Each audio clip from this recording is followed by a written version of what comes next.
Hello and welcome to the show. I'm your host, Lisa Mladinich. I'm a Roman Catholic, a professional life coach, and a CliftonStrengths coach, certified by the International Coaching Federation and the Gallup Corporation. The Wonderfully Made Show is all about the intersection of faith and talent. And we have a fantastic guest tonight. I'll introduce her in a few minutes. Her name is Donna Ottaviano-Britt. She's a high-impact leader. She's now bringing her considerable gifts to the service of the Catholic Church. But before I bring Donna on, I'd like to explain about how we're going to be talking about talent and faith today. We're going to be using the language of the world-renowned talent and personality profile, the CliftonStrengths assessment. Many of you have heard of it. Some of you have taken it at work or at your church. We'll be talking about those talent themes, which are ways to identify the powerful, God-given potential that's found in all of us, and the idea of strengths, which is when those talents are mature. It's when your natural capabilities become so well developed they become a part of your personal style and help you perform with consistent excellence for God's glory and your joy. For real. Because when we know our own design, we experience gratitude and greater confidence, love, and appreciation for the designer. It really sets us free to serve with a holy purpose. All right, so without further ado, tonight it is my joy to welcome Donna Ottaviano-Britt. Donna M. Ottaviano-Britt heads the Secretariat for Pastoral Outreach in the Diocese of Camden, New Jersey, leading collaboration between pastoral offices and parishes working for the salvation of souls. She is the first director of the Office of Discipleship and Leadership, focusing on both clergy and laity, linked to creating a culture of raising up disciples on mission. This makes the church vibrant and beautiful. After a long corporate career, she brings her gifts and talents to serve God's people in South Jersey. Donna seeks to engage people to help them see their unique mission that only they can fulfill for the kingdom. She possesses a fundamental belief that every Catholic know his or her own story of relationship with God and share it boldly with others as a way to love and serve as part of their everyday life. Donna resides in Ocean City, New Jersey with her husband, her personal Saint Joseph, who is also Joe.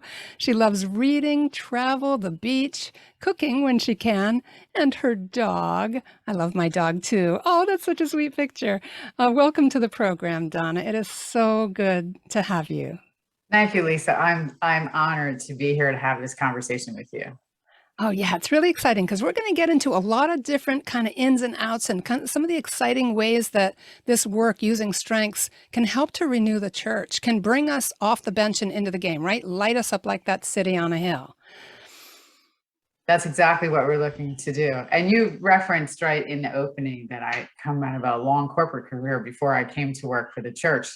And I remember it was about 4 years ago. And I remember thinking, geez, Jesus really has a sense of humor. Is that thought I would actually come and serve his church, but when he calls, and when he calls, he equips. So I thought, okay, Lord, I'm going to go where you're leading at this point. And it's been a very remarkable journey, but the whole idea of talents and gifts and understanding what your strengths are, I know mine. So it actually gave me the confidence to step into this role. Yeah. In that framework, Donna, just tell us a little more about your history and maybe even where appropriate, just kind of tie in at what point you started to know your talents and where that started to maybe shift your perspective.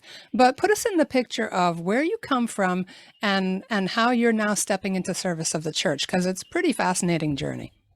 It's thanks. I think so too. And it was quite surprising. So I spent 30 years working for a big global company, and I spent the bulk of my career in sales and marketing and in leadership. So leading teams, whether they were, hardline reporting into me or sort of the softer reporting structures. I led local teams, regional teams, and even at one point global teams. So it really gave me a good understanding of what people need and how you cultivate the best out of them, because that was always what I was after. This is long before I really became familiar with strengths and the assessment and what it would tell me about myself. But it's interesting. So over those 30 years of really sort of honing skills, honing gifts, really, to help cultivate the best of people and to deliver what my organization needed from me. I think it was in 2007, I was part of the learning organization, and they did a CliftonStrengths exercise, which I think a lot of people are probably familiar with in the corporate space, is where you do the assessment and you learn your top 5. But that's all you learned, right? There's 34 strengths, but you get the 5. And those have actually served me quite well. So from 07 onward, I thought, okay, that's who I am. And again, it was team building, it was team exercises. It wasn't an opportunity to walk through those 5 with a coach. And so I did all that I could to read on them. Every time I interviewed for a new job after that, I went back to those. And I took all of my examples and I used them through the context of those strengths because they resonated with me. So for example, like my number 1 strength is maximizer. And so thinking about what it's like to put maximizer into play. So I'm seeking excellence, right? Of not only myself, but of other people. And it made so much sense to me for the teams I had led. I was like, oh, that's actually what I do. So getting even more comfortable with that, and responsibility and connectedness, right? The people matter to me and that they thrive. The other part that I knew about myself, I don't really care about what I don't have. I don't care so much about my weaknesses or those of other people. I want them to thrive in where they're good. So that was really, that was very revealing to me back in 07. So as I evolved out of that position 4 years ago and found myself here in a very unique set of circumstances, I was on a pilgrimage with who is my now boss. His name is Father Robert Hughes. He's the Vicar General for the Diocese of Camden. And my husband and I accepted an invitation from friends to go on a pilgrimage to Fatima and Lourdes. And I was like, okay, that I would like to do that. And there was a 3-day pre-pilgrimage trip into Spain where we would go to the homes of St. Ignatius of Loyola and St. Teresa of Avila. My husband and I are huge fans of St. Ignatius of Loyola. Really, it was life-changing for me to be where he had his conversion. I had a chance to read in that chapel. I got to be the lector at the Mass we celebrated that day. And so it was really remarkable. And by the end of the pilgrimage, I guess I had talked enough. And there was a big event that the Diocese of Camden was going to plan. And I kept telling this lovely priest that I would like to go. Whenever the Diocese of Camden pulled it off, I would like to go. And he told me, no, you can't come. Finally, by the end, I said, okay, enough with the no. I'll bribe my own pastor so I can go. I really want to come. So why are you telling me no? He said, because I'd really like you to come help us build it. And I thought to myself, what did I say over the last 12 days? How'd you get yourself in so deep, so fast? It's so funny how the Holy Spirit works.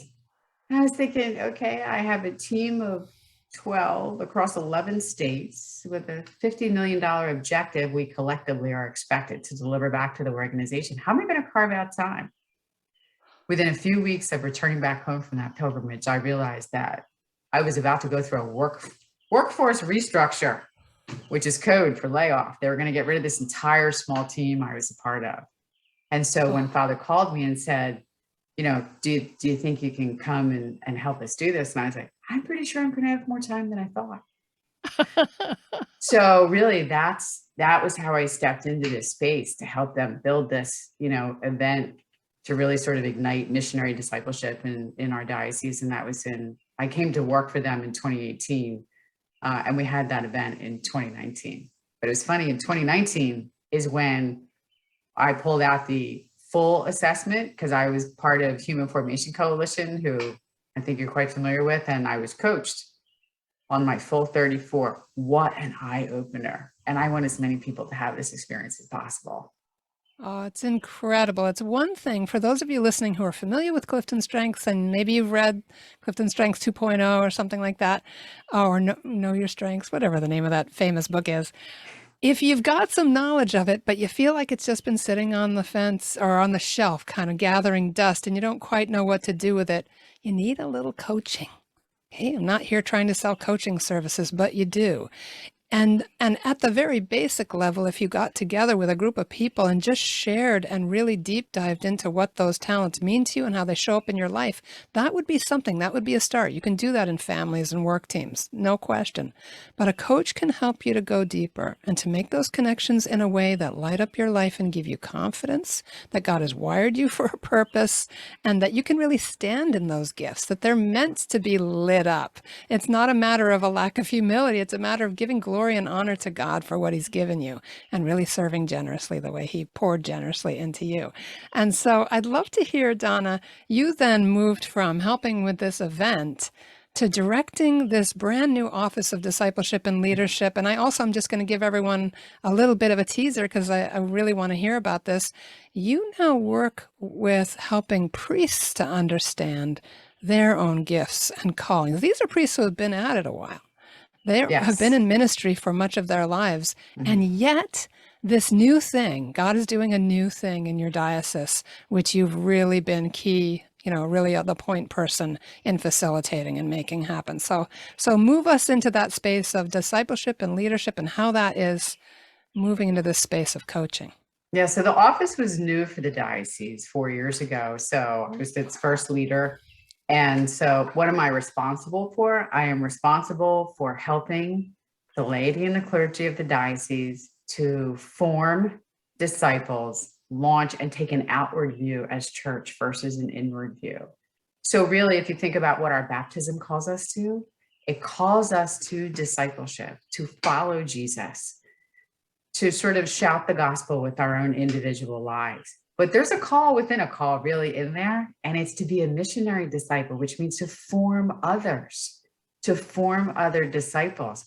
What is that really going to look like for us here in the 21st century? And what I will say is no one has the silver bullet for any of that, but it's really how does church begin to take this outward view? And really, how does the church call forward her gifts? Because I will routinely say in my work, we currently have every single thing we need to set this on fire. We just have not quite figured out how to help people see their own gifts and their own strengths and to call them forward. The laity really, I think, needs to be called forward. But to that end, I think the clergy actually needs an opportunity to understand how gifted they are. So from a discipleship standpoint, that's the part of my role is to help parish leadership teams to be able to figure out what does that look like for them, because all 62 of our parishes are separate and unique. Their communities are different. So what works for them? And then on the other side is leadership. So it's leadership development for clergy and for laity. So we had this big event, the Convocation for Catholic Leaders, the Joy of the Gospel in South Jersey. And each of our 62 pastors brought teams of 10 laity with them. And it was amazing. It was really great, even for some of my pastors who I think may have been a little skeptical. It was really a remarkable experience for 3.5 days. And it was literally as though we launched like 700 people, out the door from where we held the event.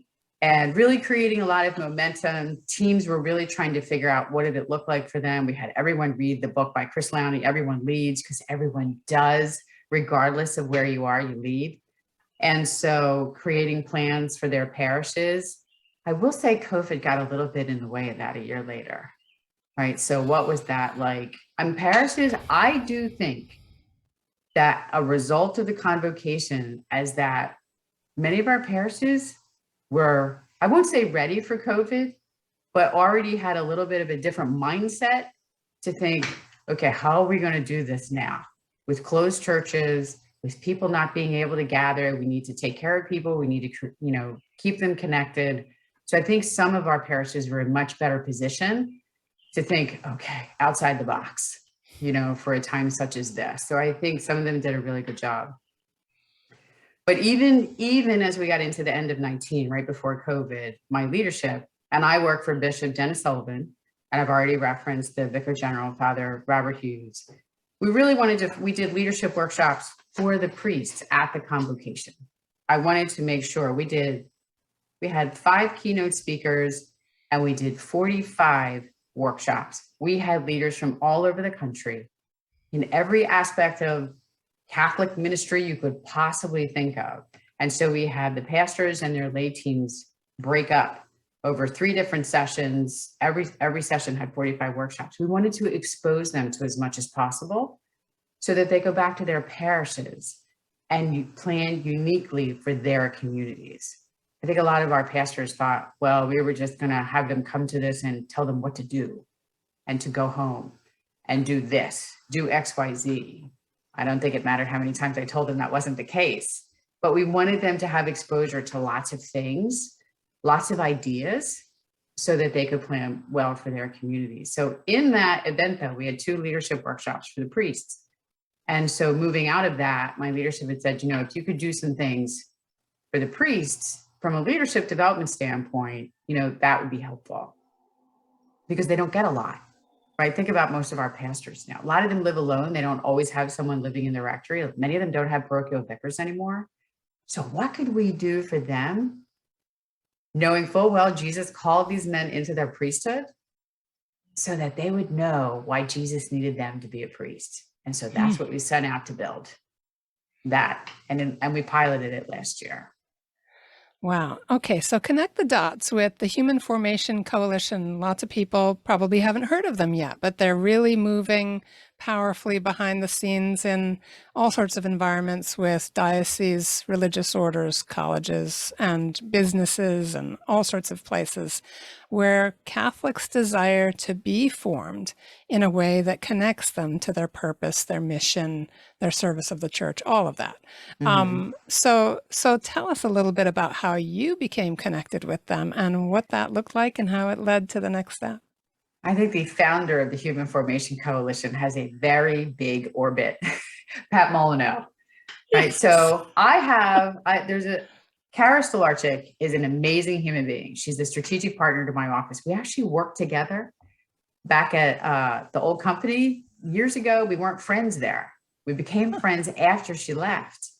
And so she has tremendous experiences. And so when I came for the church, she's very dedicated to the Catholic Church. I'm like, so how do you feel like coming to help me do some of this work? So she has been a strategic partner to my office for all of these years. She is my connection to the Human Formation Coalition and Pat Molyneux.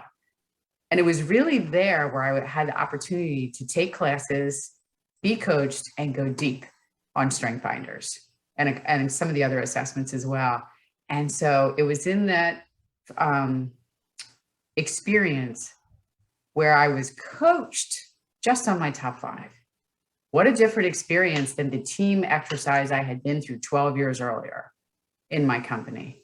Like somebody walking me through these 5 strengths that I had that made me remarkably unique and that I should live into them. So I think that was my first exposure to it, probably in 19.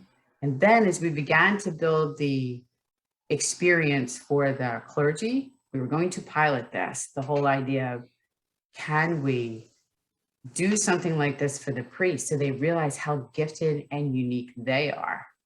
And so as we built this experience for them, I was like, wait, I would like to be coached on my full 34.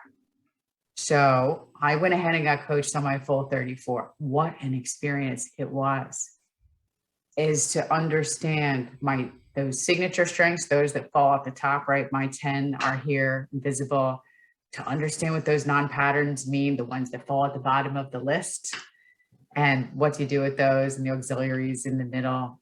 What an empowering way to live into who I was. So to actually be coached through those, to look at a 30-year business career, to transition into serving the church and think, I can serve using all the ways that God made me, and I can be comfortable in that. He has called me here. He actually does have a sense of humor, but he wasn't kidding about me coming to serve his church. So I sit pretty comfortably in this space of how my strengths will serve the kingdom, because everyone should know these things, because everyone has a vocation. Everyone. Mm-hmm. Yeah. Tell us a little bit about once you started to move into that space with clergy and help them to take a look at how they are uniquely and wonderfully made by God, without crossing over into, anything that's private. Can you give us maybe a general sense of what Sure. kinds of realizations or equipping happens in that process? What changes for them? So what I would share about that is we created this experience for them, and we had a much larger vision of having sort of this event, for the active priests and the presbyterate, and we would have the coaches come in, those who helped us sort of build this journey for the priest. And we would tell them we had so many seats. And what we wanted, it was for our clergy who gravitated to this kind of an experience to raise their hand and say, I want to do this. COVID didn't let us do that though, right? We couldn't have a big gathering of priests. And we thought, well, how long are we going to wait, to actually do this event? So what happened is Bishop, the leadership of the diocese really picked the first 12 to pilot this for us. So they all received a letter from the bishop inviting them to a meeting, inviting them into leadership development, that it was a pilot, and that they were selected to be part of the pilot. And let me just say there was a little resistance at that meeting. I was their presenter, little resistance. But I will tell you what, after their 4-month journey and of being coached through Strength Finders, we also did an M-Code and APEST with them. And their coaches were just really wonderful. They're experienced coaches. They are fathers. They're beautiful spiritual fathers, right? And they have a lot of experience with priests. So we knew the coach was important. The kind of coach, the qualities of the coach was important to the priest. When we brought them back together, when it was over, it felt so good, right? So I'm maximizer. So putting everybody together, a maximizer, arranger actually. So it's like, how do you put all the pieces together so that these men have an experience that is uplifting for them, that lets them see why Jesus needed each of them to be his priest? Because they couldn't answer the question of, why did Jesus need you? He needed you, but do you know why? And they can't answer that question. And so what we wanted for them by the end of this experience and this walking with that they received, that they would better understand how God uniquely designed them so that they could joyfully serve the kingdom in the capacity in which they were called, which is ordained, and that they would find great joy regardless of where they were assigned. And it was really after a couple of hours with them on that last day at the end where they said, every priest in the diocese needs to go through this. So my maximizing arranger heart was feeling okay. Yeah. Yeah. And my responsibility, all of those things played. I was just going to say responsibility because people who are high in responsibility really own what they do. They take it on and they take it personally. And so for you, with everything that you poured into it and making it happen and seeing where they began, not able to answer that important question, why me? What is it that God is looking for by calling me to the priesthood? And just so good. And I'm so glad that someone with positivity in their top 10 was behind the scenes too, and interacting with everybody and presenting, because you have that natural capability to see the strengths in others, which you referenced just kind of as a matter of course in your life in the corporate world. You liked calling out what was strong in people even before you had this orientation to CliftonStrengths per se. And you did mention M-Code and APEST. I don't want to spend too much time on them. Maybe, maybe Pat will do that. We're going to interview Pat Molyneux, the Human Formation Coalition's founder, leader, in a couple of episodes. But M-Code has to do with motivations, underlying motivations, real drives that are consistent throughout a person's life, super important. In addition to strengths for understanding mission and purpose. But APEST is more of a leadership model. Is that correct, Donna? It's more about leaders and teams? It's about leaders and teams. Now, APEST was really about helping them understand their ministry style. So apostle, prophet, evangelist, APEST, shepherd, teacher. Oh, very it's good. Really kind of understanding that. So if you do work in the church, I think it's beneficial, at some point to kind of go through that and have a coach take you through it. So we had our clergy in the pilot go through all three of those assessments. But the thing that I love about this, there's a Dr. Conrad Barnes who, yes. right? So you're familiar with him, his work. Yeah, but go and ahead. I Yeah, he's quote it great. all the time because it is so significant to me, and I think it's so true. In his research, he talks about 96% of us live in a constant state of affirmation deprivation. Okay, I just think that's so staggering, is to think that that's the case. But if I think through it, we do, a lot of us are only affirmed in the things we do and do for other people. Like that's where most of our affirmation comes from, not in who we are, not in who God created us to be. So in our being, we don't get a lot of affirmation in that. So I think the priests that came through the pilot, I think they had this one, because who's affirming our priests in really truly who they are as a person, not in the role of the priest, but as the person, as the child of God, as he created them. So we have a second cohort this year. Notice I'm not using the word pilot. So we have a second, we have to the credit of my bishop and my vicar general. And actually, I will say this about them, because their coaching sessions with their coaches were private, right? They didn't reveal anything. Coaches don't tell the diocese anything. This was for them. And so I think that was really important to them. So the things that they were willing to share with me, the priests from last year and the ones that are in it this year, I think it's very life affirming. I think it makes them feel good. So here's the thing that I would share with you. Last year at the debrief we did when they were finished, the one thing they suggested, actually they suggested a few things, and this is one we took into account for sure this year. They wish they had gathered like once or twice, like in the middle of their journeys, so they could talk about it, right? Because they were just meeting with their coaches and they didn't get a chance to meet each other again. So they met at the opening, the launch meeting, and then they met at the end. So we made sure that we enabled that for this year. So we just had the gathering of this year's cohort in April, and there's 12 of them, and they came to lunch. We are lucky enough, Bishop said, go ahead, use the residence and we'll get some lunch in, and you have the guys in. And so just have lunch and talk about it.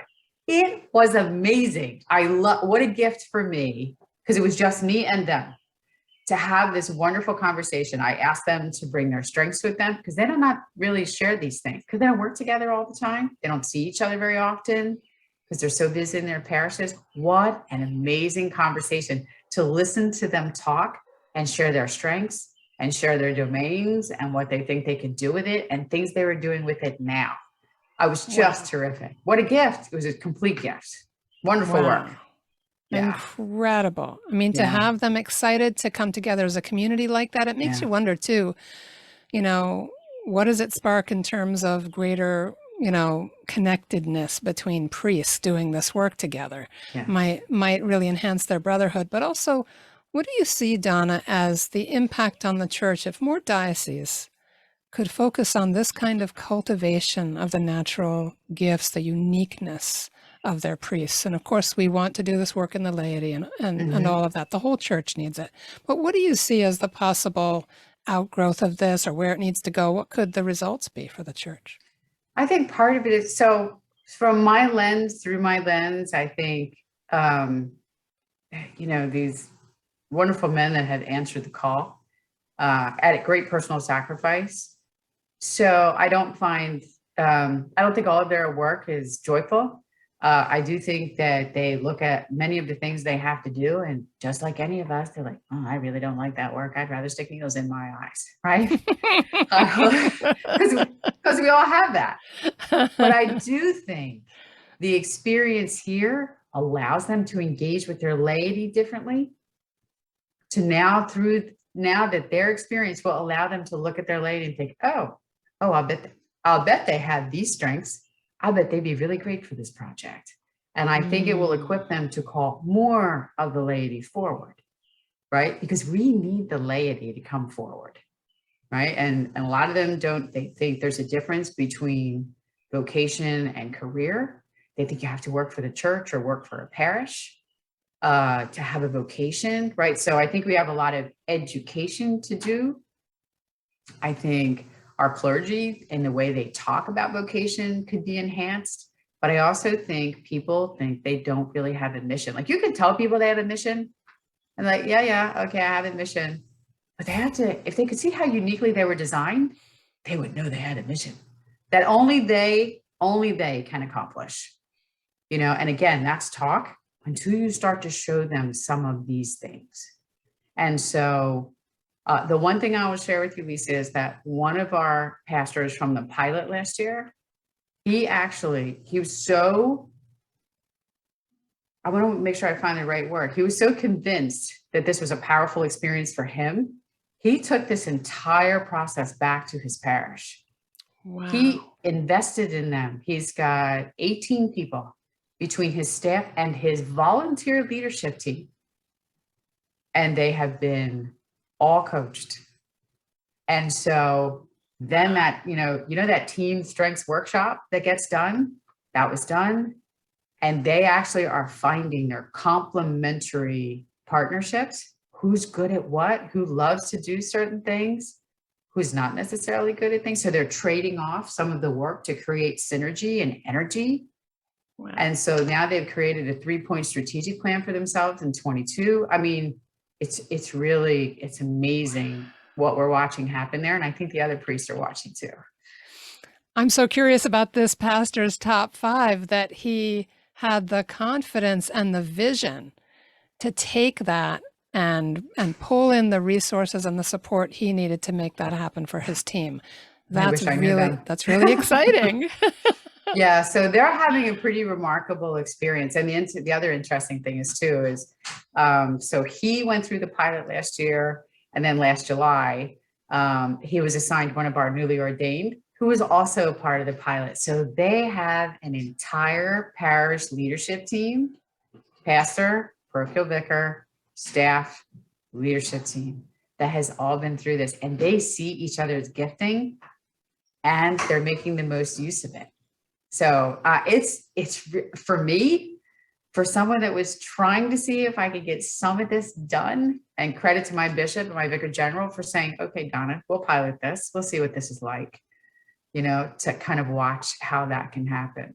So I've actually even engaged some of my pastoral colleagues in their openness and willingness, because we need to have it for us too, because we're trying to serve the diocese, and we would probably find even more integrated, efficient, energetic joy of working together in terms of serving the kingdom. Because sometimes serving the kingdom is a little tiresome, but I think even for us, as all the pastoral leaders, we're even doing it for the administrative assistants. We're making sure that they get to go through it too, because we are a team in service to the kingdom.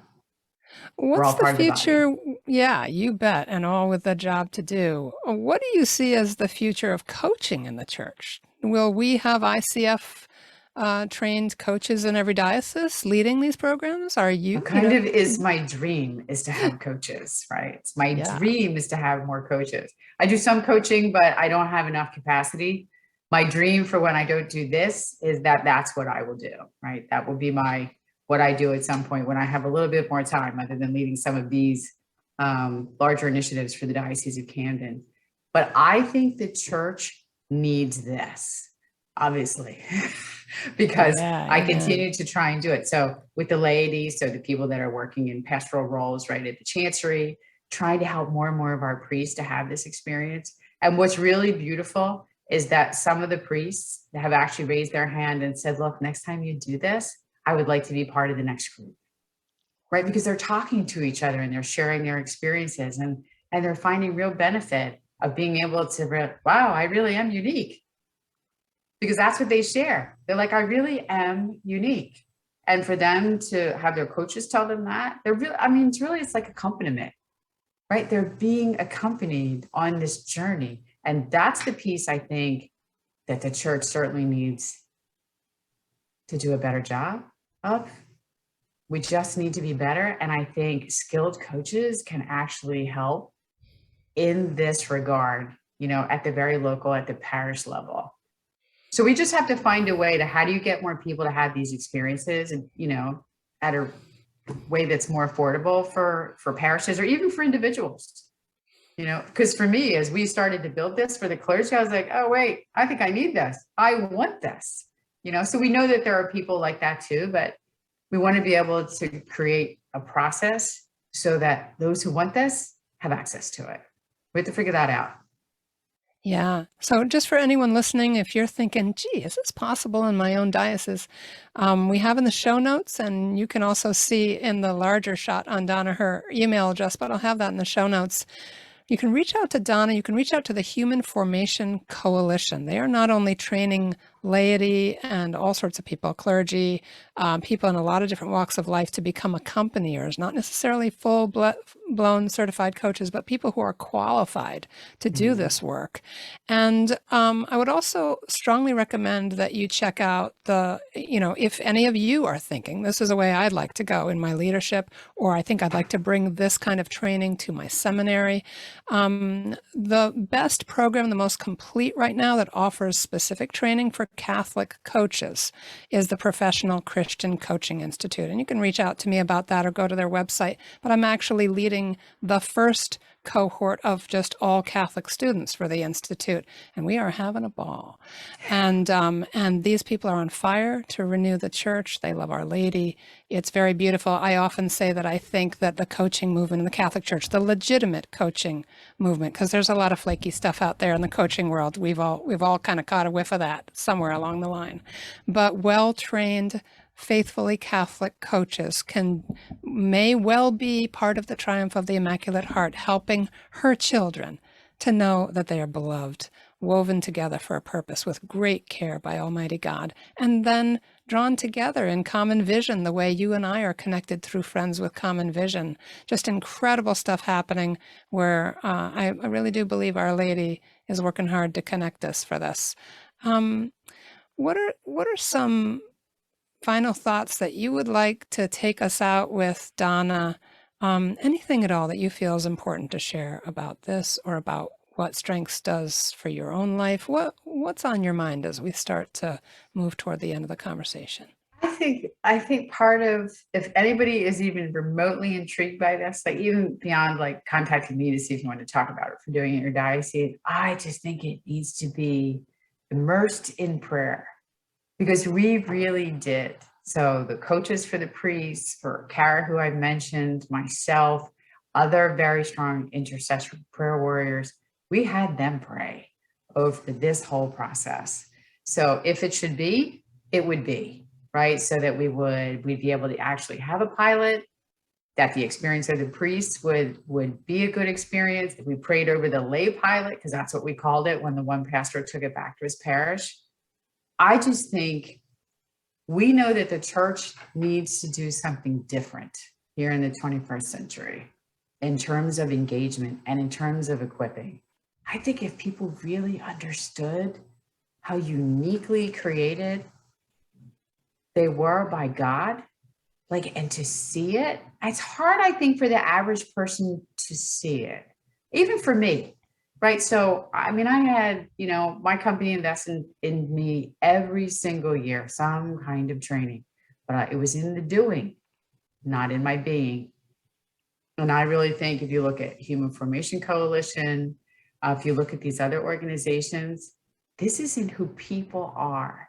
If they had even a little tiny clue of who they were and how God created them, I think that changes people's lives. I found the whole experience rather transformative myself, and obviously so have some of our priests, I mean, to the fact that we have them like, hi, when's the next one? Because I would like to be a part of it. So can we change the lives of our clergy? Can we help them see why Jesus needed them? And then they with some of their laity who go through the same experience will do collectively call forward the others, because there are a lot of people sitting in the pews that really need to understand who they are and how God created them and what for. So I think that's really important. I think praying over all of this is really important and helping people see how unique they are. And I know what the benefit has been to me. And I sit comfortably in my job God made me bold. I live into my boldness now, thanks to my strengths, and I have a great Yeah. leadership team in my diocese who says, okay, Donna, you can go try this all out. Oh, look at that, and it turned out okay. The priests actually liked it. And I actually persuaded two of the priests, the vicar for clergy and the vicar general, to go through the pilot last year. So they've been all part of this. So Fabulous, fabulous. yeah. And Donna, just tell us a little bit about your video series too on YouTube. We'll have it in the show notes. But if you guys are all loving Donna as much as I am, she's just such a light in the church. You can find her some more. You can get to listen to her share some of her wisdom on the faith. Where do we? You can find me on, so our diocese has a YouTube channel and it's called Talking Catholic. And it has a couple of YouTube shows. And I am the host of Joyful Disciples. Because, no one likes a dour Catholic. No one. So can you be filled with joy? So sometimes I have guests. Sometimes it's just me. So it comes out twice a month. They haven't fired me yet, so I must be doing all right. And I cover a whole range of topics, depends on the liturgical season or different things. But it's fun to do. I get to work sometimes with some of our young priests around the diocese too. So it's a really fun part of my job. Oh, well, I love the light, the joy, and the confidence too that you bring, because I feel like you are wired with your influencing themes. Those are the orange that we see there for leadership, for that kind of charisma and igniting energy that influencers bring. And yet it's also just so tempered and formed so beautifully by life experience, growing closer to the Lord through all the ways that he has led you. Everybody, in the show notes, I'll have Donna's links to YouTube, LinkedIn, the Diocese of Camden, as well as other places.